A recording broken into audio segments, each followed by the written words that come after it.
Hi everyone, welcome to Yadav's Telugu beauty tips and blogs. ఈరోజు మీకోసం ఒక స్పెషల్ వీడియో తీసుకొచ్చాను. సో చాలామంది అడుగుతున్నారు, సో హెయిర్ గ్రోత్ ఆయిల్ అనేది చూపించండి అక్క, మీరు యూజ్ చేసే ఆయిల్ అనేసి. సో నేను చాలా రోజుల నుంచి వీడియో చేద్దాం అనుకుంటున్నాను, కుదరలేదు. ఫైనల్గా ఈరోజు నేను మళ్ళీ హెయిర్ గ్రోత్ ఆయిల్ వీడియో చేద్దామని ఫిక్స్ అయిపోయాను. ఇంకా లేట్ చేయకుండా ఎలా చేసుకోవాలంటో చూసేద్దాం. సో దీనికోసం మనం ఫస్ట్ ఒక కడాయి పెట్టుకోవాలండి. సో కడాయి పెట్టుకొని నేను ఇప్పుడు చూపిస్తున్న ఇంగ్రీడియంట్స్ అన్నీ కూడా ఇందులో వేసుకోవాలి. అయితే నేను ఈ హెయిర్ గ్రోత్ ఆయిల్ యూజ్ చేయడం వల్లనే నా హెయిర్ అనేది కంటిన్యూగా పెరుగుతూనే ఉంటుంది. కాకపోతే నాది కర్లీ హెయిర్ కాబట్టి మెయింటైన్ చేయడం కష్టమని ఊరికే కట్ చేయించుకుంటూ ఉంటాను. ఆఫీస్కి వెళ్ళాలి, ఇంట్లో కుదరదు అనేసి సో మెయింటైన్ చేయడం. సో మధ్యలో నేను ఒక 3 months 4 months కటింగ్ చేయకుండా వదిలేస్తే చాలా లాంగ్గా పెరిగిపోయింది. సో అప్పుడు ఇన్స్టాగ్రామ్లో చాలామంది చూసి సో వీడియో మాకు ఆయిల్ ఒకసారి చూపించండి అని చాలామంది అడిగారు. చాలా సింపుల్ అండి. సో రెగ్యులర్గా అందరు తయారు చేసుకునేది, కాకపోతే ఇంగ్రీడియంట్స్ కొంచెం చేంజ్ ఉంటాయి అంతే.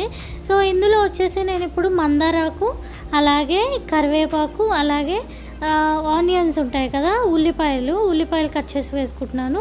అలాగే కొద్దిగా మెంతులు ఇంకొకటి వచ్చేసి గోరింటాకు అండి.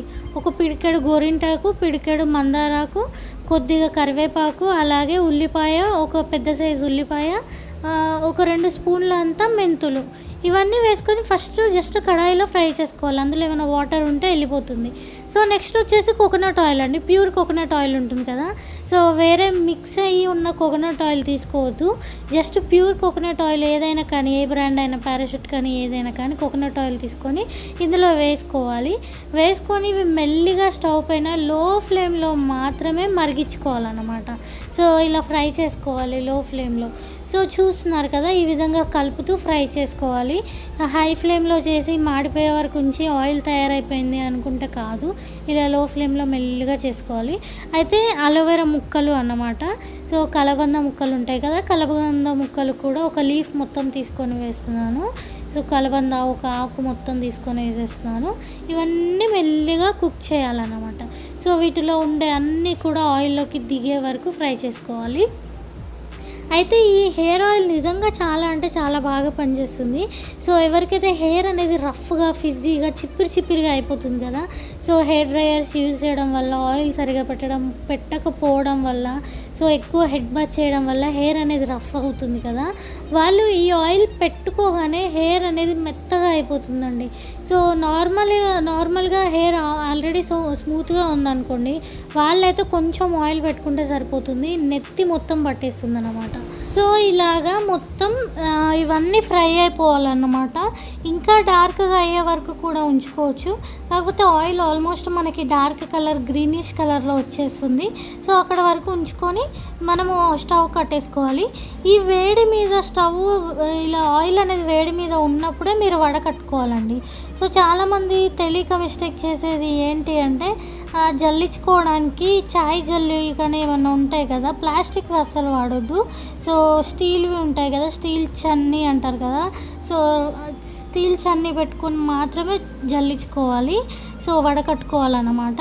అయితే నేను ఆయిల్ ఇలా మెల్లిగా ఈ చాయ్ జల్లి ఉంటుంది కదా, చాయ్ జల్లీలో వడకట్టుకుంటున్నాను. మీ దగ్గర పెద్ద జల్లి ఉంటే పెద్ద జల్లితో చేసుకోవచ్చు.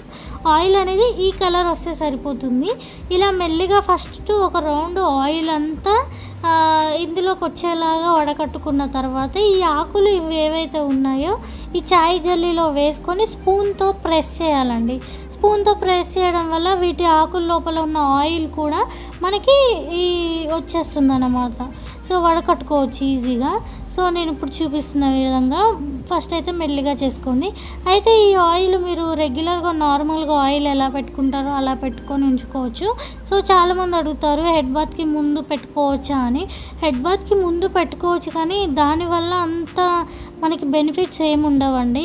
మీరు నార్మల్ ఆయిల్ పెట్టుకుని ఎలా ఉంటారో వీక్లీ 2 టైమ్స్ అలాగ ఆయిల్ పెట్టుకోవడం వల్ల మీకు హెయిర్ గ్రోత్ అనేది బాగా ఉంటుంది అండ్ హెయిర్ స్మూత్గా అవుతుంది. డాండ్రఫ్ ఉన్నా కానీ పోతుంది.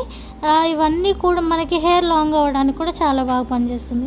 మనకి మందారాకు కానీ అలోవెరా కానీ హెయిర్ స్మూత్ అవ్వడానికి పనిచేస్తుంది. అలాగే మెంతులు డాండ్రఫ్ ఏం లేకుండా చూస్తుంది. గోరింటాకు కూడా వేశాను కదా, మనకి మంచి కలర్ రావడానికండి, హెయిర్ కూడా మంచి కలర్ రావడానికి గోరింటాకు కూడా వేశాను. సో హెయిర్ స్మూత్గా కూడా అవుతుంది అలోవెరా మందార వల్ల. ఉల్లిపాయల వల్ల జుట్టు అనేది బాగా పెరగడానికి సహకరిస్తుంది అన్నమాట. సో చూడండి, ఇదే నా హెయిర్ గ్రోత్ సీక్రెట్ అనమాట. సో నేను ఈ ఆయిల్ యూజ్ చేసినప్పటి నుంచి 2 మంత్స్లో నా హెయిర్ గ్రోత్ ఎంత డిఫరెన్స్ వచ్చిందో ఈ పిక్స్లో చూస్తేనే మీకు అర్థమైపోతుంది. సో ఇలా సింపుల్గా మీరు ఈ హెయిర్ ఆయిల్ అనేది తయారు చేసుకోవచ్చు. ఇది మొత్తం చల్లారిన తర్వాత ఏదైనా ప్లాస్టిక్ డబ్బాలో వేసుకొని మీరు రెగ్యులర్గా నార్మల్ హెయిర్ ఆయిల్ లాగా యూస్ చేసుకోవచ్చు. సో చూస్తున్నారు కదా ఫోటోలో day 1, day 30, day 60 hair growth difference ఎంత చేంజ్ ఉందో కనిపిస్తుంది కదా. మీరు కూడా తప్పకుండా ట్రై చేయండి, చాలా మంచి రిజల్ట్స్ ఉంటాయి. ఇంకేమైనా డౌట్స్ ఉన్నా కమెంట్ బాక్స్లో కమెంట్ చేయండి. ఇంకో మంచి వీడియో వరకు tata, bye bye, love you all.